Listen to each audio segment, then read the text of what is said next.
नमस्कार, आप देख रहे हैं टीवी 9 राजस्थान। मैं हूं अमरीश श्रीवास्तव। वोट चोरी के आरोप को लेकर दिल्ली में विपक्षी सांसदों का प्रदर्शन चल रहा है।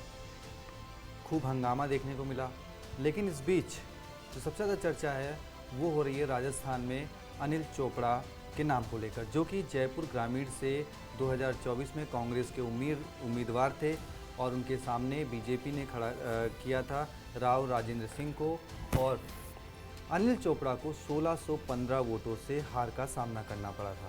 खूब उस वक्त भी आरोप प्रत्यारोप लगे थे, लेकिन अब जब राहुल गांधी ने वोटर लिस्ट को लेकर सवाल खड़े किए और वोट चोरी का आरोप लगाया, तो फिर एक बार अनिल चोपड़ा सुर्खियों में आए और कहा जा रहा है कि भाई अनिल चोपड़ा हारे नहीं, हराए गए थे।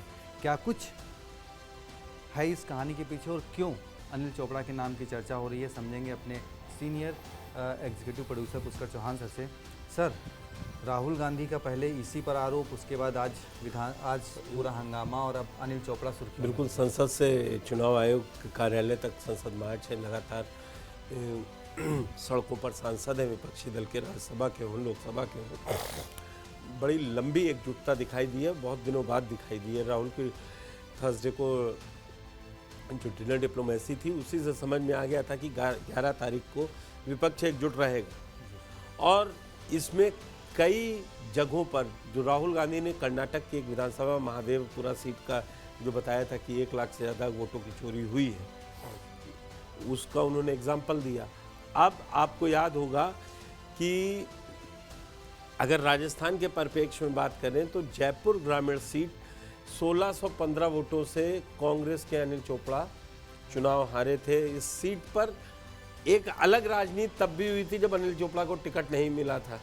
टिकट कटा, टिकट मिला, अंदरूनी आरोप लगे कि गहलोत यहाँ नहीं प्रचार करने गए, वो सब भूल गए कांग्रेसी, जो आपस में ही ये आरोप लगा रहे थे कि सचिन पायलट ने टिकट दिलवाया है इसलिए यहाँ से नहीं।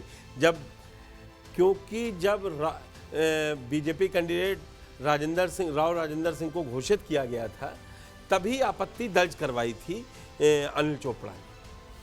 तो रिकाउंटिंग की बात कही थी, रिटर्निंग ऑफिसर को वहाँ पर ही कह दिया था कि आप सबसे पहले इसकी रिकाउंटिंग करवाएं। उसमें आपको याद होगा बहुत बड़ी देर रात चुनाव नतीजा घोषित हुआ था जयपुर ग्रामीण का, और तब ये कहा गया तो कि 1215 वोट हैं जो बैलेट के वो खारिज हुए और जीत 1615 की हुई थी। तो वहाँ से ही लगातार सचिन पायलट, आपको याद होगा, उस समय कह रहे थे कि बेईमानी हुई है, हमारी ये सीट बेईमानी, सत्ता के दम पर चुनाव जीता गया। तब इतना सीवियर नहीं था, हालांकि मामला हाई कोर्ट में भी गया और आपको याद होगा जनवरी के आसपास इसका नतीजा आया था, कोर्ट ने खारिज कर दिया था। दरअसल होता ज़्यादातर केसेस में यही है। अब क्योंकि प्रूफ के साथ है तो एक बार फिर राजस्थान में इस बात की चर्चा है कि क्या अनिल चोपड़ा वोटों की चोरी से हारे थे। एक नया शब्द कॉइन हो गया है सोशल मीडिया पे, वोटों की चोरी, क्योंकि लगातार राहुल गांधी इसका इस्तेमाल कर रहे हैं शब्द का। और राहुल गांधी ने सर अपनी पीसी में इस बात का जिक्र भी किया था कि अभी तो मैं सिर्फ कर्नाटक और हरियाणा की बात कर रहा हूँ, अगर मैं राजस्थान मध्य प्रदेश आऊँ तो उन्होंने राजस्थान का जिक्र कर दिया था। तो अब इसमें आगे एक्शन क्या होगा? कांग्रेस क्या, मतलब क्या अनिल चोपड़ा या फिर कोर्ट जाएंगे? देखिए ये सब नैरेटिव तैयारी करने का, अब कुछ होना उसमें कुछ नहीं, होना कुछ नहीं है। होना तो ये है कि SIR रुकवाना है। बिहार चुनाव में है, बाद में सारा वहाँ पे भी होगा। पूरे देश में चुनाव आयोग ने कहा है जिस तरीके का आज प्रदर्शन हो रहा है, वो कुल मिला के ये SIR को रुकवाना मकसद है विपक्ष का।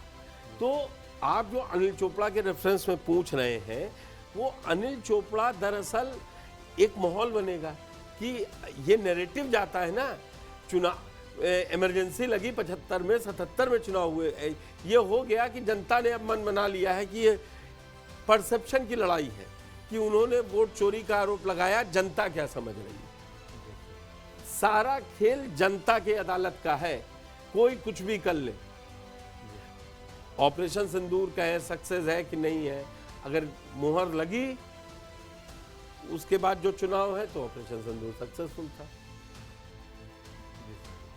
तो यहाँ पे विपक्ष अपनी मौजूदगी दर्ज करा रहा है इस नंबर। अब अयोध्या में संजय सिंह जो आम आदमी पार्टी के राज्यसभा मेंबर हैं, उन्होंने 2 दिन पहले ये बात कही थी। बोले कि देश का चुनाव ही अवैध घोषित किया जाए, दिल्ली का चुनाव अवैध घोषित कर दिया जाए। तो ये क्या पॉसिबल है? ये विपक्ष ये विरोध जता रहा है, इसको बहुत सीरियस कि कोई गद्दी छोड़ देगा, कोई इस्तीफा दे देगा, ये कुछ नहीं होने जा रहा है।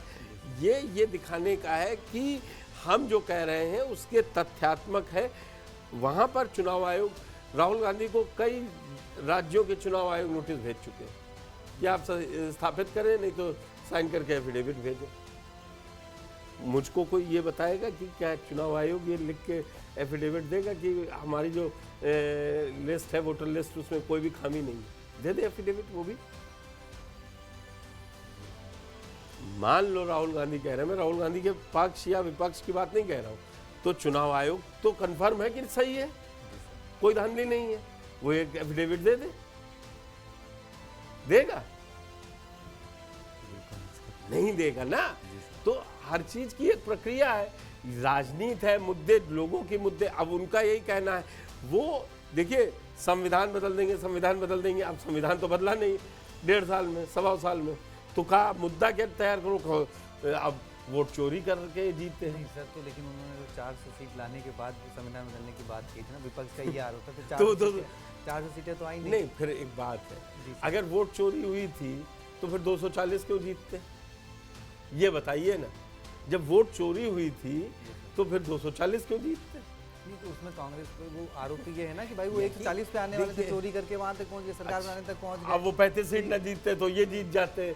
वो फिर वो 25 सीट वो वही है, गांधी का वो भी तो आरोप है कि 25 चाची की मूछे होते तो चाचा कहते हैं, तो जो है उन्हीं चाचा कहो।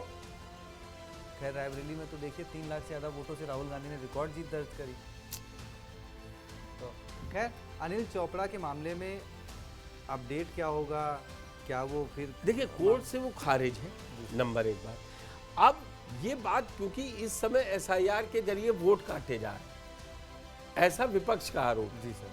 तो वो अब कहानी यहां से चल रही है कि ये देखिए इन्होंने ये इनका भी काटा था, इनको हराया था, वो 2 वोट से आ रहे थे, वो 9 वोट से आ रहे थे।